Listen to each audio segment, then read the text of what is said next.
welcome back, and hello everyone if you're new. Today we are again going to continue the Percy Jackson and the Lightning Thief. We are on chapter 5, so get comfortable, get anything you need if you're drawing or doing anything else in the process. Good luck. And yeah, let's start. Chapter 5. I played Pinnacle with the horse. I had weird dreams full of barnyard animals. Most of them wanted to kill me, the rest wanted food. I must have woken up several times, but what I heard and saw made no sense, so I just passed out again. I remember lying in a soft bed, being spoon-fed something that tastes like buttered popcorn, only it was, pudding. The girl with curly blonde hairs hovered over me, smirking as she scraped drips off my chin with the spoon. When she saw my eyes open, she asked, "What will happen at the summer solstice?" I managed to croak, "What?" She looked around as if afraid someone would overhear. "What's going on? What was stolen? We've only got a few weeks." "I'm sorry," I mumbled. "I don't—" Somebody knocked on the door, and the girl quickly filled my mouth with pudding. The next time I woke up, the girl was gone. Gone. A husky blonde dude like a surfer stood in the corner of the bedroom, keeping watch over me. He had blue eyes, at least a dozen of them, on his cheeks, on his forehead, backs of his hand. When I finally came around for good, there was nothing weird about my surroundings, except that they were nicer than I was used to. I was sitting in a deck chair on a huge porch gazing across a meadow at green hills in the distance. The breeze smelled like strawberries. There was a blanket over my legs, a pillow behind my neck. All that was great, but my mouth felt like a scorpion had been using it for a nest. My tongue was dry and nasty, and every one of my teeth hurt. My hand was so weak I almost dropped the glass once I got my fingers around it. "Careful," a familiar voice said. Grover was leaning against the porch railing, looking like he hadn't slept in a week. Under one arm, he cradled a shoebox. He was wearing blue jeans, Converse hip tops, and a bright orange t-shirt that said Camp Half-Blood. Just plain old Grover, not the goat boy. So maybe I'd had a nightmare. Maybe my mom was okay. We were still on vacation and we stopped here at this big house for some reason and... "You saved my life," Grover said. Well, at least I could do. I went back to the hill. I thought you might want this." Reverently, he placed the shoebox in my lap. Inside was a black and white bullhorn, the base jagged from being broken off the tip, splattered with dried blood. It hadn't been a nightmare. "The Minotaur," I said. Percy, it isn't a good idea. That's why they call it in the Greek mix, isn't it?" I demanded. "The Minotaur, half man, half bull." Grover shifted uncomfortably. "You've been out for 2 days. How much do you remember?" "My mom. Is she really—" He looked down. I stared across the meadow. There were groves of trees, a winding stream, arcs of strawberries spread out under the blue sky. The valley was surrounded by rolling hills, and the tallest one, directly in front of us, was the one with the huge pine tree on top.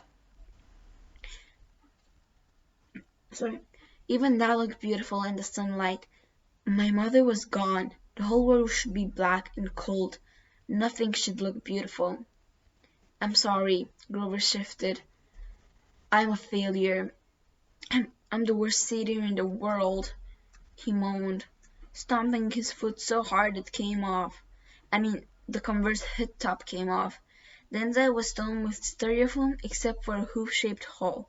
"Oh, sticks," he mumbled. Thunder rolled across the clear sky. As he struggled to get his hoof back in the fake foot, I thought, well, that settles it. Grover was a satyr. I was really ready to bet that if I shaped his curly brown hair, I'd find tiny horns on his head. But I was too miserable to care that satyrs existed, or even minotaurs. All that meant was my mom really had me squeezed into nothingness, dissolves into yellow light. I was alone, an orphan. I would have to live with smelly Gabe? No, that would never happen. I would live on the streets first. I would pretend I was 17 and join the army. I'd do something. Grover was still sniffling. The poor kid, poor goat, satyr, whatever, looked as if he expected to be hit. I said, "It wasn't your fault." "Yes, it was. I was supposed to protect you." "Did my mother ask you to protect me?" "No, but that's my job. I'm a keeper, at least I was." "But why—" I suddenly felt dizzy, my vision swimming. "Don't strain yourself," Grover said. "Here." He helped me hold my glass and put the straw up to my lips. I recoiled at the taste, because I was expecting apple juice. It wasn't that at all. It was chocolate chip cookies. Liquid cookies. And not just any cookies. My mom's homemade blue chocolate chips cookies, buttery and hot, with the chips still melting. Drinking it, my whole body felt warm and good, full of energy. My grief didn't go away, but I felt as if my mom had just brushed her hand against my cheek, given me a cookie the way she used to do when I was small, and told me everything was going to be okay. Before I knew it, I drained the glass.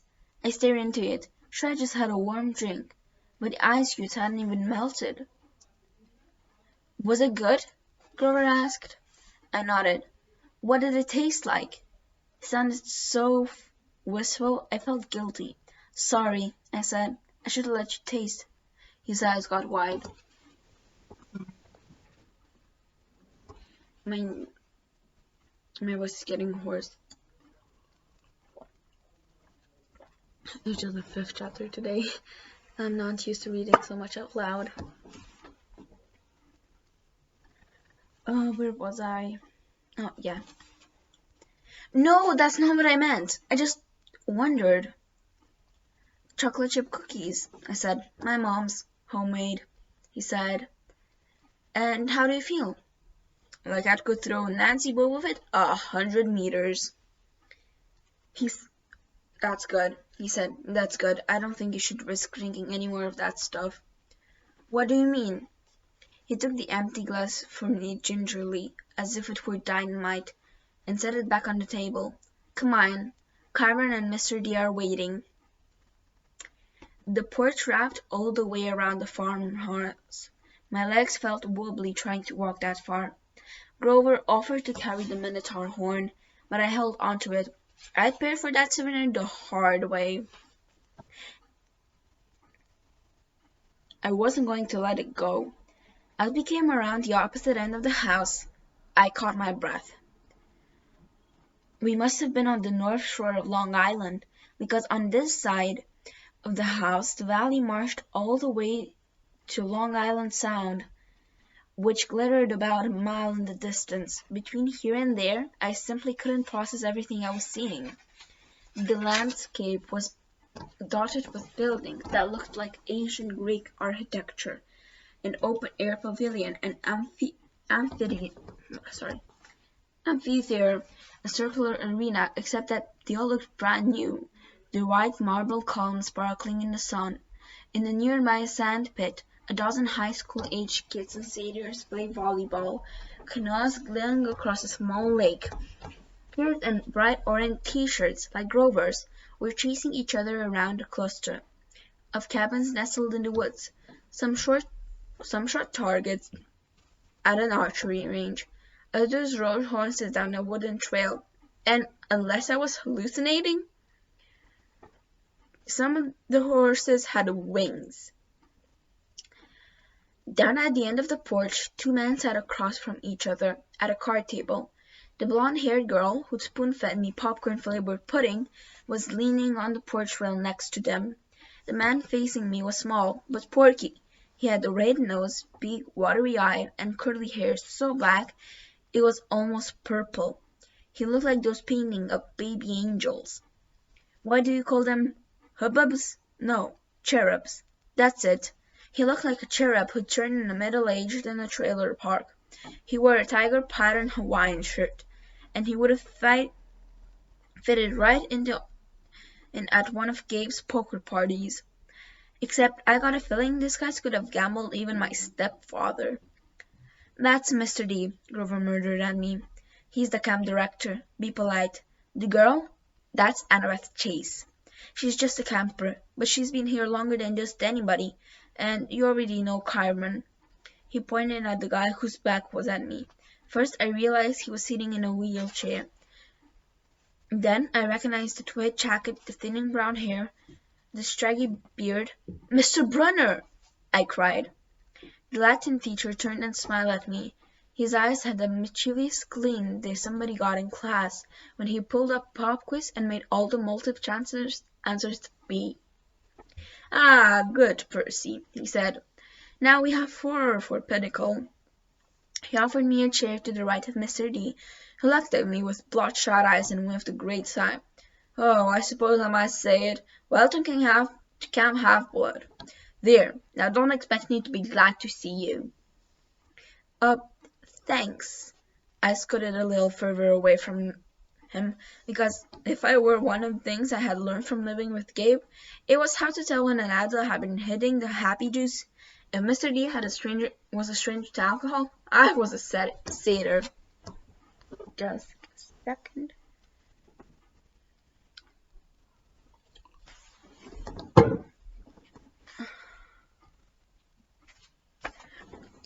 Good.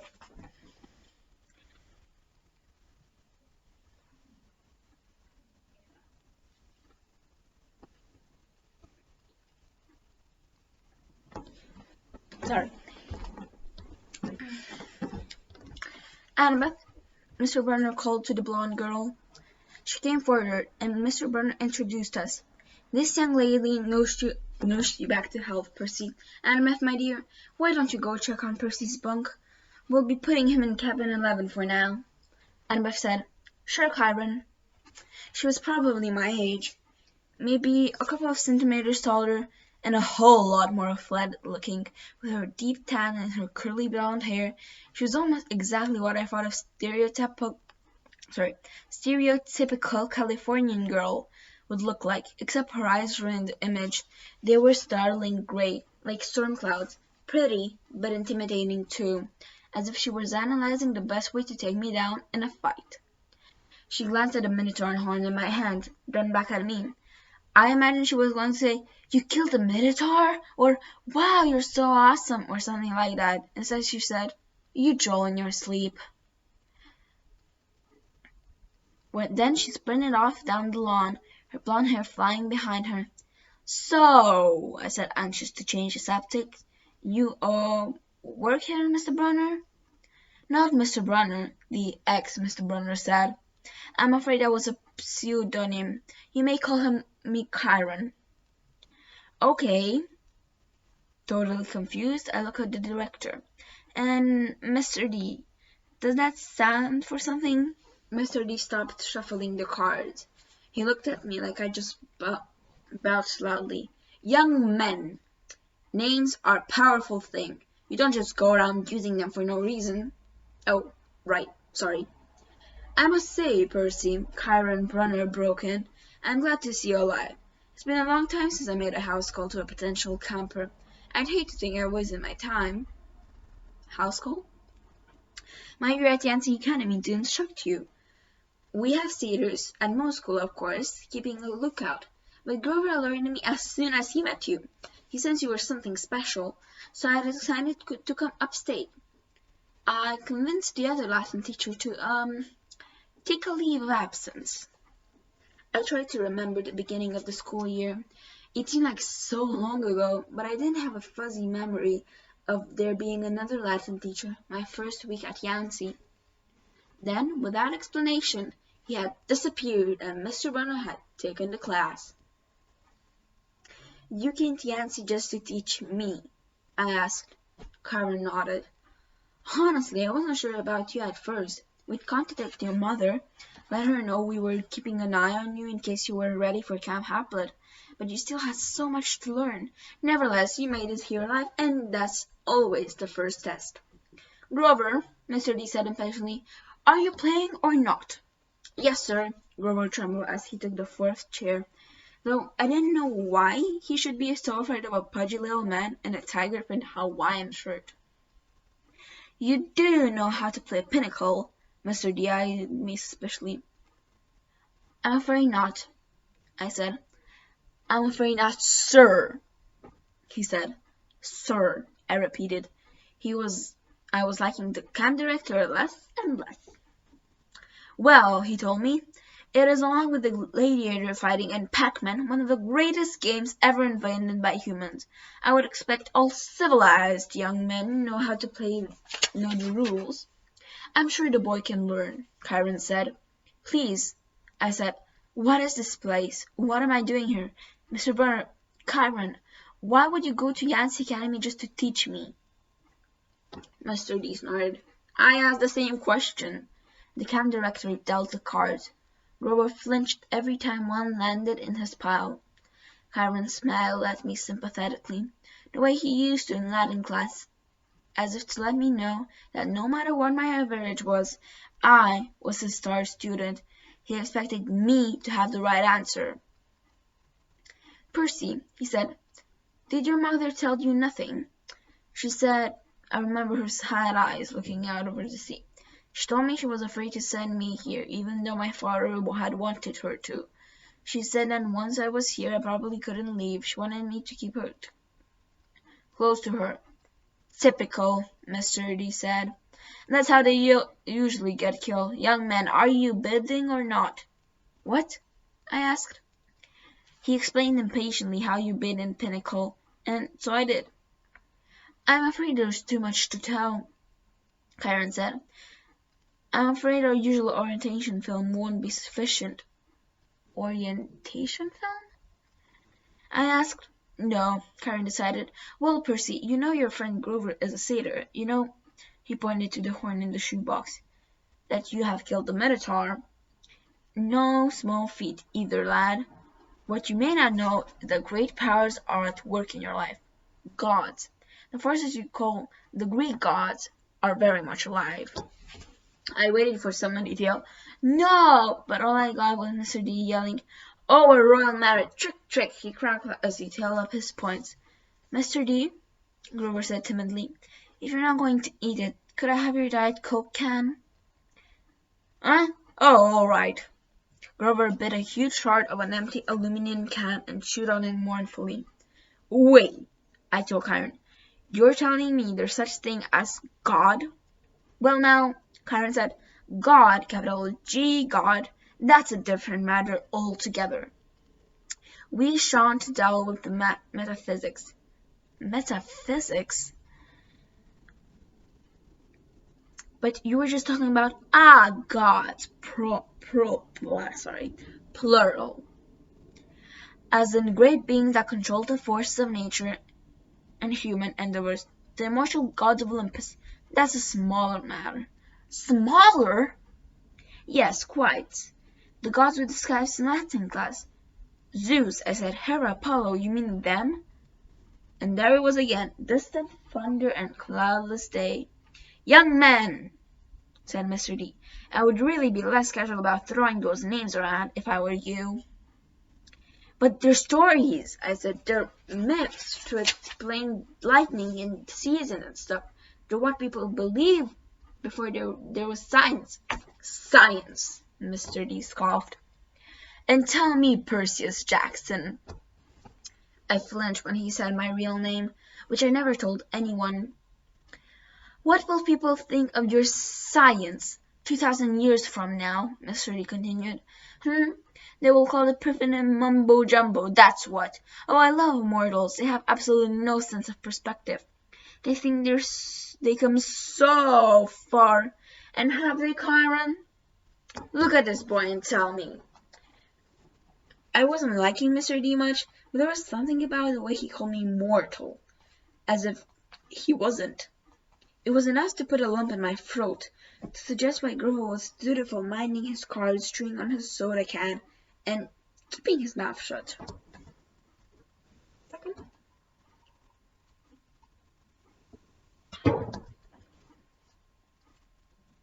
Percy, Kyron said, You may choose to believe or not, but the fact is that immortal means immortal.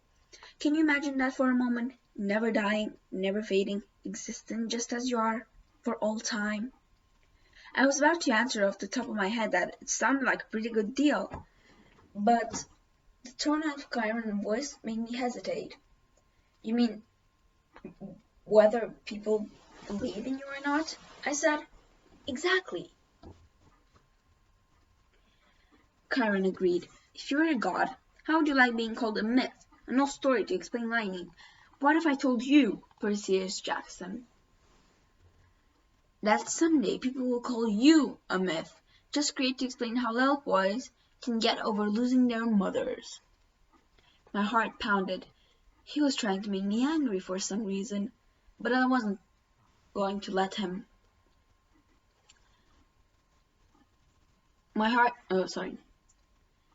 I said, I wouldn't like it, but I don't believe in gods.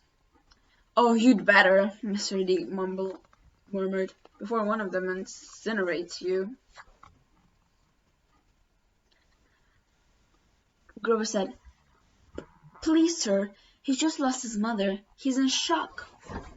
A lucky thing, too. Mr. D grumbled, playing a card. Bad enough I'm confined to this miserable job working with boys who don't even believe. He waved his hand and a goblet appeared on the table, as if in the sunlight had bent momentarily and woven the air into a glass. The goblet filled itself with red wine. My jaw dropped, but Kyron hardly looked up. Mr. D, he warned, your restrictions. Mr. D looked at the wine in faint surprise. Dear me. He looked at the sky now. Old habits, sorry. More thunder. Mr. D waved his hand again, and the wine glass changed into a fresh can of Diet Coke. He sighed unhappily, popped the top of the soda, and went back of carting. Chiron winked at me. Mr. D offended his father a while back, took a fancy to a wood nymph who had been declared off limits. A wood nymph, I repeated, still staring at the Diet Coke can like it was from outer space. Yes, Mr. D confessed. Father loves to punish me. The first time, prohibition, ghastly, absolutely horrible, 10 years. The second time, well, she really was pretty, and I couldn't stay away. The second time, he sent me here. Half-blood here. Summer camp for brats like you. Be a better influence, he told me. Work with youth rather than tearing them down. Ha! Absolutely unfair. And I stammered. Oh, sorry. Mr. D sounded about 6 years old, like a pounded little kid. And I stammered. Your father is De Mortalis, Chiron, Mr. D said. I thought you taught this boy the basics. My father is Zeus, of course. I ran through D names from Greek mythology. Wine, the skin of a tiger, the satyrs that all seem to work here. The way Grover cringed as if Mr. D was his master. You're Dionysus, I said, the god of wine. Mr. D rolled his eyes. What do they say these days, Grover? Do the children say, well, duh. Yes, Mr. D. Then, well, duh, Percy Jackson. Did you think I was Aphrodite, perhaps? You're a god. Yes, child. You, a god. He turned to look at me straight on, and I saw a kind of purplish fire in his eyes, a hint that this whinny, plump little man was only showing me the tiniest bit of his true nature. I saw visions of grapevine choking unbelievers to death, drunken warriors insane with battle lust, sailors screaming as their hands turned to flippers, their faces elongating into dolphins' mouths. I knew that if I pushed him, Mr. D would show me worse things. He would plant a disease in my brain that would leave me wearing a straitjacket in a rubber room for the rest of my life. Would you like to test me, child? He said quietly. No, sir. The fire died a little. He turned back to his card game. I believe I won. Not quite, Mr. D, Harren said. He sat on a straight-tailed straight, tailed the points, and said, "The game goes to me." I thought Mr. D was going to vaporize Kyron right out of his wheelchair, but he just sighed through his nose as if he were used to being beaten by the Latin teacher. He got up, and Grover rose too. "I'm tired," Mr. D said. "I believe I'll take a nap before the sing-along tonight, but first, Grover, we need to talk again about your less-than-perfect performance on this assignment." Grover's face beaded with sweat. "Yes, sir." Mr. D turned to me. "Cabin 11, Percy Jackson, and mind your manners." He swept into the farmhouse, Grover following miserably. "Will Grover be okay?" I asked. Kyron nodded, though he looked a bit troubled. Old Dionysus isn't really mad. He just hates his job. He's been, grounded, I guess you would say, and he can't stand waiting another century before he's allowed to go back to Olympus. "Mount Olympus," I said. "You're telling me there really is a place there?" "Well, now, there's a Mount Olympus in Greece, and then there's the home of the gods, the convenience point of their power, which did indeed used to be Mount Olympus. It's still called Mount Olympus out of respect to the old days, but the palace moves, Percy, just as the gods do." "You mean the Greek gods are here, like in America?" "Well, certainly, the gods move with the heart of the West." "The what?" "Come on now, Percy. What you call Western civilization, do you think it's just an abstract concept? No, it's a living force, a collective conscience that has burned bright for thousands of years. The gods are part of it. You might even say they are the source of it, or at least they are tied so tightly to it that they couldn't possibly fade. Not unless all of Western civilization were obliterated. The fry started in Greece. Then, as you well know, or as I hope you know, since you passed my course, the heart of the fire moved to Rome, and so did the gods. Oh, different names perhaps, Jupiter for Zeus, Venus for Aphrodite, and so on. But the same forces, the same gods. And then they died." "Died? No. Did the West die? The gods simply moved. To Germany, to France, to Spain, for a while.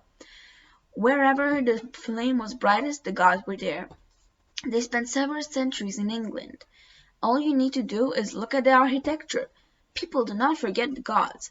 Every place they've ruled for the last 3,000 years, you can see them in painting and statues on the most important building. And yes, Percy, of course they are now in the United States. Look at your symbol, the eagle of Zeus. Look at the statue of Prometheus in Rockefeller Center, the Greek facades of your government buildings in Washington. I defy you to find any American city where the Olympians are not prominently displayed in multiple places. Like it or not, and believe me, plenty of people weren't very fond of Rome either, America is now the heart of the flame, is the great power of the West, and so Olympus is here, and we are here." It was all too much, especially the fact that I seemed to be included in Kyron's "we," as if we were part of some club. "Who are you, Kyron? Who am I?" Kyron smiled. He shifted his way as if he were going to get up out of his wheelchair, but I knew that was impossible. He was paralyzed from the waist down. "Who are you?" he mused. "Well, that's the question we all want answered, isn't it? But for now, we should get you bunk in cabin 11. There will be new friends to meet and plenty of time for lessons tomorrow. Besides, there will be toast and marshmallow at the campfire tonight, and I simply adore them." And then he did rise from his wheelchair, but there was something odd about the way he did it. His blanket fell away from his legs, but the legs didn't move. His waist kept getting longer, rising above his belt. At first, I thought he was wearing very long white velvet underwear. But as he kept rising out of the chair, taller than any man, I realized that the velvet underwear wasn't underwear. It was the front of an animal, muscle and sinew under a course of white fur, and the wheelchair wasn't a wheelchair it wasn't a chair. It was some kind of container, an enormous box of wheels. And it must have been magic because there's no way it could have held all of him. A leg came out, long and knobby-kneed, with a huge polished hoof. Then another front leg, then hindquarters, and then the box was empty. Nothing but a metal shell with a couple of fake human legs attached. I stared at the horse who had just sprung from the wheelchair. A huge wild stallion, but where its neck should be was the upper body of my Latin teacher, smoothly crafted to the horse's trunk. "What a relief!" the centaur said. "I'd been cooped up in there so long my fetlocks had fallen asleep. Now, come, Percy Jackson, let's meet the other campers." And that's it for chapter 5. So, pretty interesting. We got a real Dionysus is the camp director of the camp. Grover has failed somehow. Well, I know, but maybe you don't know. Or maybe you're just doing the same as I am, just reading it again. So, I don't know if I'm gonna read one more chapter today or not. I'm just gonna take a break for now, and see you next time. Bye!